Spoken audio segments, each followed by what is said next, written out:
For our week 1 second game, best player of the game from Team Manila Bears, we have Jeric Fabito. So, Kuya Jeric achieved 14 points, 9 rebounds, 6 assists, and 1 steal. So, Kuya, kanina kasi natambakan kayo nung first quarter. Kuya, ano yung sa tingin mong nagkulang kayo kung ba't kayo natambakan nung kaninang first quarter nga po? Unang-una po nagpapasalamat po ako kay Lord tsaka kay Sir Job. Tapos yung first quarter namin, kulang kami kasi walang bumababagat eh. Nung nasabi kami ni Coach sa kanano yung tao, nabalas niya. Yun, unti-unti kami, kakilala ng laro. So Kuya, ano na yung expect pa namin sa team mo? Ano pa yung ipapakita nyo sa mga susunod pa po na game? Siguro, kailangan pa namin ng practice para magkakilala kami kasi bago lang kami nagkakaano ngayong season.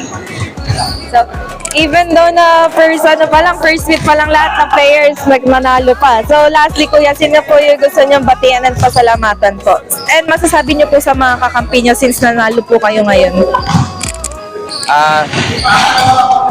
Congrats po sa kabilang team din sa team ko.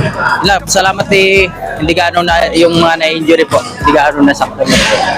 So thank you po once again for our second game, best player of the game from Team Manila Bear. We have Kuya Jeric Fabito. Thank you po.